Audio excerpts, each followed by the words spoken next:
Puji Tuhan, haleluya. Shalom kawan-kawan dikasih Tuhan Yesus.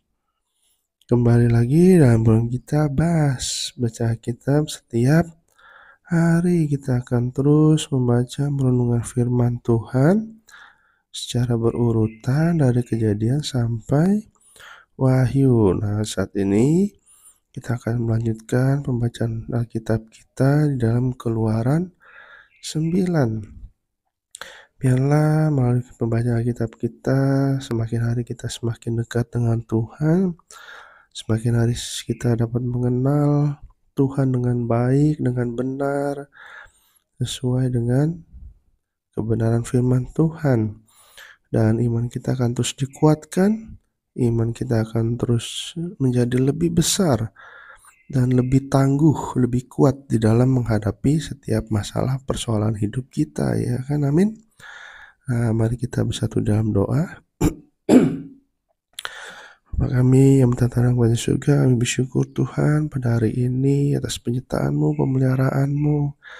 Kami masih diberikan hari yang indah ini ya Tuhan. Itu semua karena anugerah-Mu, karena kemurahan-Mu dalam kehidupan kami. Kami juga bersyukur Tuhan atas segala sesuatu yang Kau berikan pada hidup kami. Semuanya tidak ada yang kebetulan. Dan kami ingat bahwa segala sesuatunya selalu mendatangkan kebaikan bagi orang yang mengasihi Engkau Tuhan. Terima kasih ya Bapa. Setelah lagi kami akan melanjutkan pembacaan kami, perenungan firman Tuhan pada hari ini. Tuhan pimpin, Tuhan sertai kami ya Roh Kudus. Berikan hikmat, berikan pewahyuan-Mu atas kami. Roh Kudus tuntun dalam perenungan firman Tuhan pada hari ini ya Bapa, sehingga kami dapat mengerti dan melakukannya dalam kehidupan kami sehari-hari. Terima kasih Tuhan. Di dalam nama Tuhan Yesus, kami sudah berdoa dan mengucap syukur. Haleluya, amin. Nah, sekarang kita akan lanjutkan membaca firman Tuhan kita dalam Keluaran 9. Nah, Keluaran 9 ini kita akan belajar tentang tulah ke-5, ke-6, dan ke-7. Nah, oke, yang pertama. Tulah ke-5 adalah penyakit sampar pada ternak. Berfirmanlah Tuhan kepada Musa, pergilah menghadap Firaun dan berbicaralah kepadanya. Beginilah firman Tuhan, Allah orang Ibrani. Biarkanlah umatku pergi supaya mereka beribadah kepadaku. Sebab jika engkau menolak mereka, membiarkan mereka pergi dan masih menahan mereka, maka ternakmu yang ada di padang, kuda, keledai, unta, lembu sapi, dan kambing domba akan kena tulah Tuhan dan kena penyakit sampar yang dahsyat. Dan Tuhan akan membuat perbedaan antara ternak orang Israel dan ternak orang Mesir, sehingga tidak ada yang mati seekor pun dari segala ternak orang Israel. Selanjutnya Tuhan menentukan waktunya, firman-Nya, besoklah Tuhan akan melakukan hal itu di negeri ini. Dan Tuhan melakukan hal itu keesokan harinya. Segala ternak orang Mesir itu mati, tetapi dari ternak orang Israel tidak ada seorang pun yang mati. Tidak ada seekor pun yang mati. Lalu Firaun menyuruh orang ke sana, dan sesungguhnya dari ternak orang Israel tidak ada seekor pun yang mati. Tetapi Firaun tetap berkeras hati dan tidak mau membiarkan bangsa itu pergi. Nah, tulah kelima ini adalah yang menyerang kepada ternak masing-masing Mesir dan Israel. Ya kan, karena penyakit sampar. Tapi menjadi perbedaan adalah ternaknya orang Israel dipelihara Tuhan sehingga tidak mati. Tapi ternak orang Mesir mati. Penyakit sampar yang sama. Tapi saya jelaskan Firaun tetap mengeraskan hati. Tidak mau membiarkan bangsa itu pergi untuk beribadah. Nah, kita belajar bahwa kita sebagai orang percaya, anak-anaknya Tuhan Yesus, dalam hidup ini kita harus berbeda. Ya kan? Di ayat 4 dikatakan Tuhan akan membuat perbedaan. Nah, sama dengan kita, hidup kita harus berbeda dengan orang-orang yang tidak mengenal Tuhan. Perbedaannya apa? Yang lain korupsi, kita tidak. Yang lain mungkin cenderung hal-hal yang berbuat dosa, kita tidak. Kita menjadi terang. Memang sulit hidup di dunia ini seperti itu, ya kan? Yang lain mencuri, kita tidak, itu pasti kita dimusuhin. Tapi itulah kehidupan kita.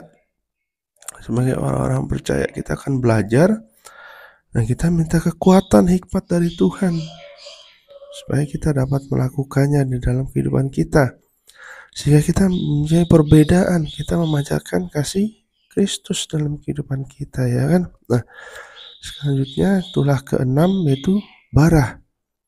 Ayat 8, berfirmanlah Tuhan kepada Musa dan Harun, ambillah jelaga dari dapur peleburan serangkup penuh, dan Musa harus menghamburkannya ke udara di depan mata Firaun.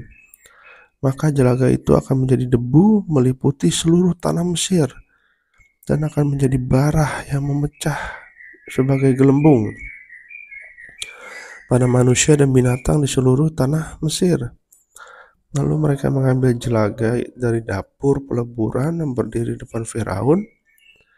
Kemudian Musa menghamburkannya ke udara, maka terjadilah bara yang memecah sebagai gelembung pada manusia dan binatang, sehingga ahli-ahli itu tidak dapat tetap berdiri di depan Musa karena bara-bara itu. Sebab ahli-ahli itu pun juga kena bara sama seperti semua orang Mesir. Tetapi Tuhan mengeraskan hati Firaun sehingga ia tidak mendengarkan mereka, seperti yang telah difirmankan Tuhan kepada Musa. Nah, tulah ke-6 ini adalah bara. Bara, ya kan? Ahli-ahli di Mesir aja juga kena bara. Jadi ketika kita melihat ada pengajar-pengajar sesat, nabi-nabi palsu, ketika ada tulah, ada hukuman Tuhan, murka Allah, mereka juga pasti kena.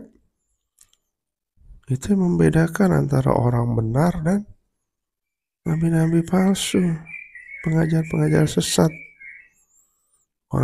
Orang percaya pasti dipelihara Tuhan, dilindungi Tuhan, tapi pengajar-pengajar sesat, nabi-nabi palsu pasti kena tulahnya juga, ya kan? Kena penghukuman. Itu menjadi perbedaan.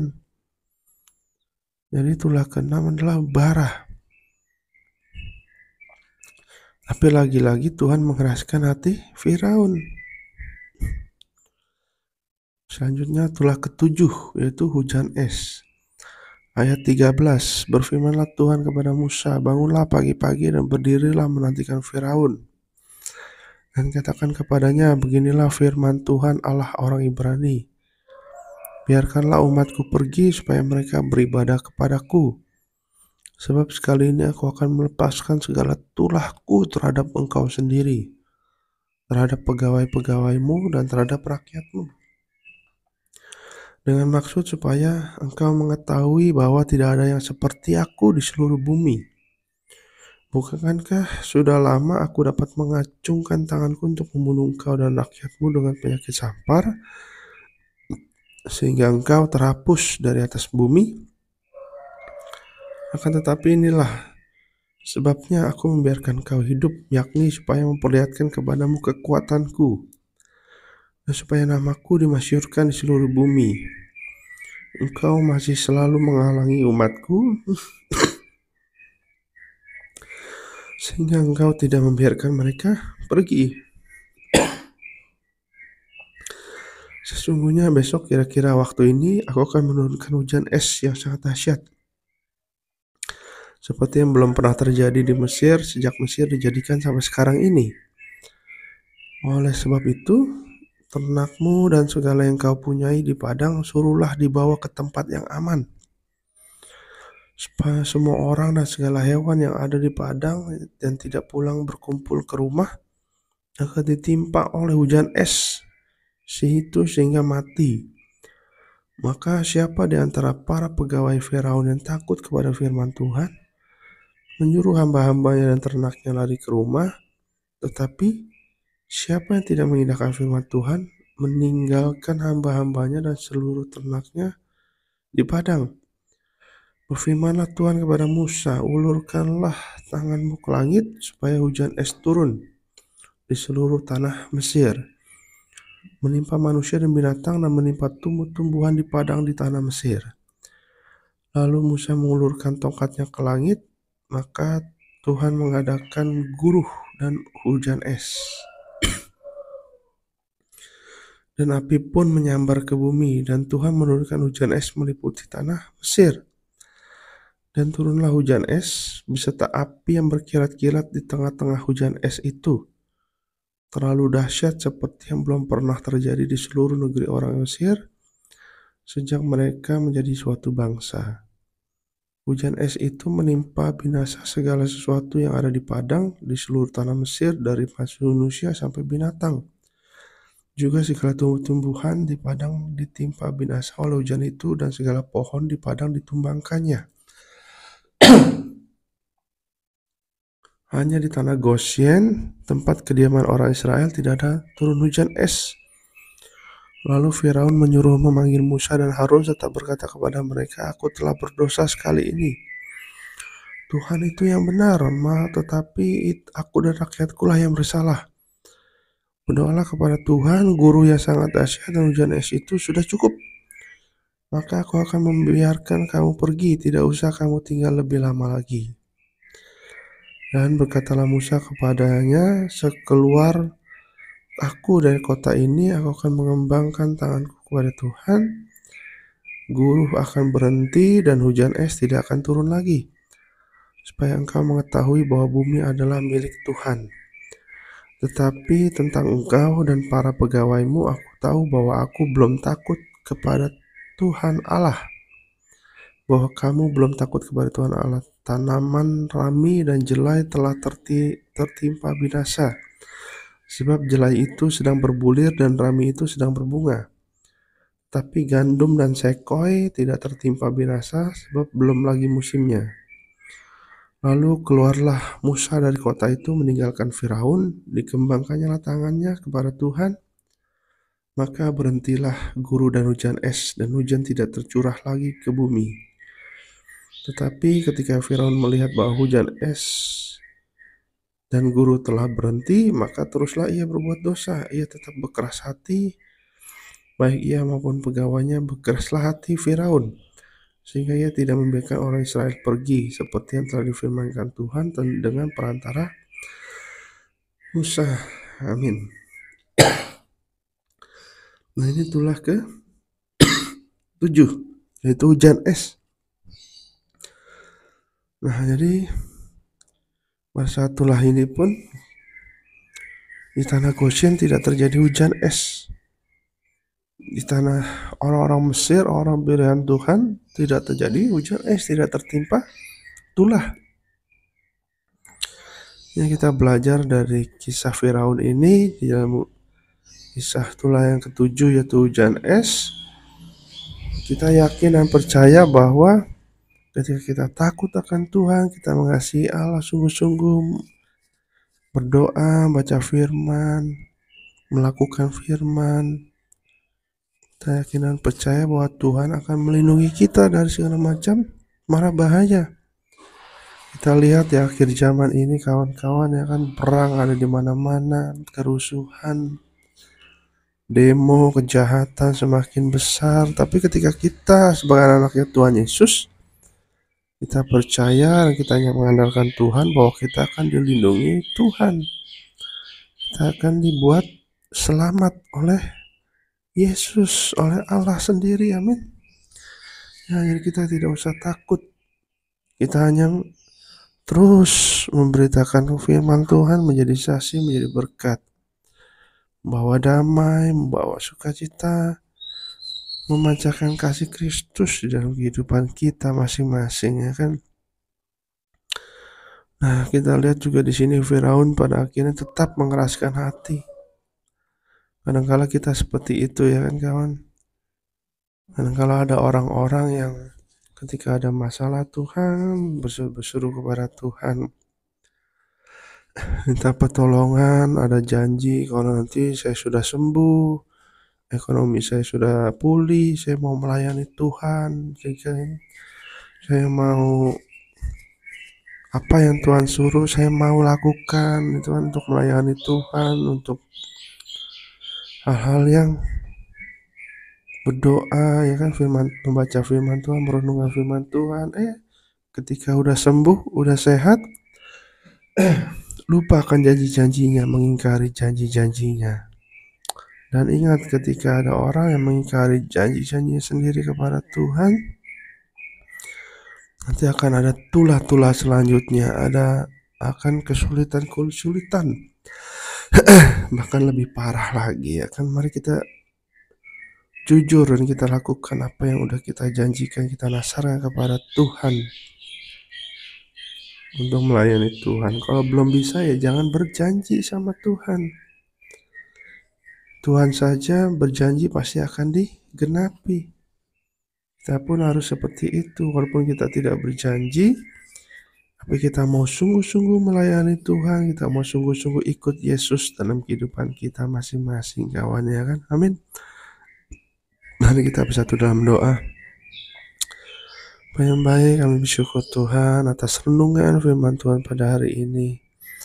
Biarlah kami terus belajar dan kami terus hanya mengandalkan Engkau saja, ya Tuhan Yesus.